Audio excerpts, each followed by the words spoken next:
waxaan salaamayaa dhammaan shacbiga reer Somaliland meel kasta ay joogaan walaalayaal waxaynu ka wada shaqeynay dhamaanteen hadaynu nahay shacbiga reer Somaliland in dalka ay nooga qabsoonto diiwaan gelinta codbixiyaasha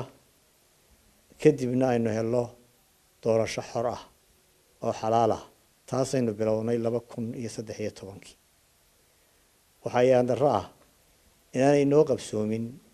doorasho xor ah oo xalaal ah 13 November 2017 dhacdooyinka soo qaadan doona waxa ka mid ah in la xirxiray mas'uuliyiin iyo taageerayaal tiro badan oo xisbiga wadani ka tirsan intii ka dambeysay 13 November iyo maalintii doorashadu socotay qaar ka midna guryahooda loogu daatay goor habeenimo arrintaasi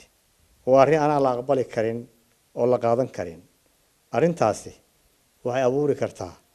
xaalad amniga wax u dhinta sidaa darteed waxaan soo jeedinayaa in muwaadiniintaas si degdeg ah xorriyadoodii oo taama loogu soo celiyo walaalayaal doorashada madaxtooyada ee Jamhuuriyadda Somaliland ee noo qabsoontay 13 November waxa ku gadaaman madmadow fara badan kaasoo dhaliyay musuqmaasuq iyo ku shubasho baahsan oo ka dhacday dhammaan degmo doorashooyinka Somaliland waxaana tusaale soo qaadan karnaa dhacdooyinka maalintii doorashada waxa ilaaliyayaasha ama goobjoogayaasha xisbiga wadani soo gudbiyeen 1200 oo dhacdo oo isugu jiray dib loo geystay iyo hadidaad ama gacan ka hadal iyo khaladaad ku saabsan hab socodka doorashada waxaad ogtihiin in xataa horjoogayaasha caalamiga ah ay qireen in caruur da'doodu ay ka yar tahay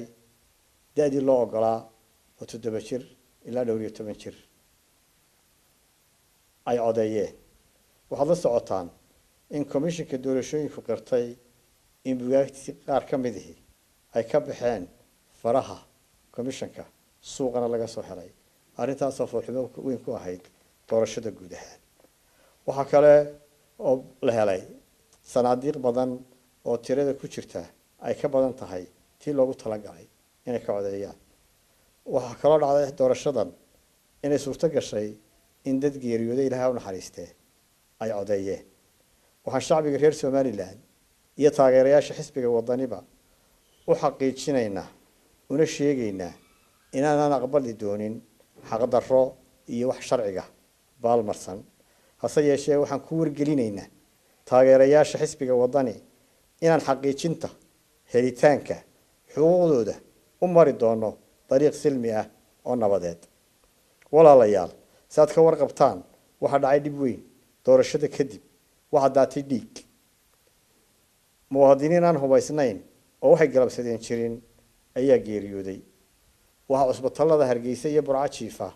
dad dhaawac halisi uu soo gaadhay dadka aan indhahayga ku arkay waxa ka mid ahaa inan yar oo 13 jir ah oo feeraha rasaas kaga jirto waxa ka mid ahaa inan yar oo 16 jir ah oo sida loo sheegay dhuxul u doonaysay reerkooda Ilaahay u naxariistay dadka Hargeysa ku geeriyooday waxa ka mid ahaa hooyo meherad yar haysatay oo markaa ka soo rawaxday oo gurigeeda ku socota taasi waxayna tusaysaa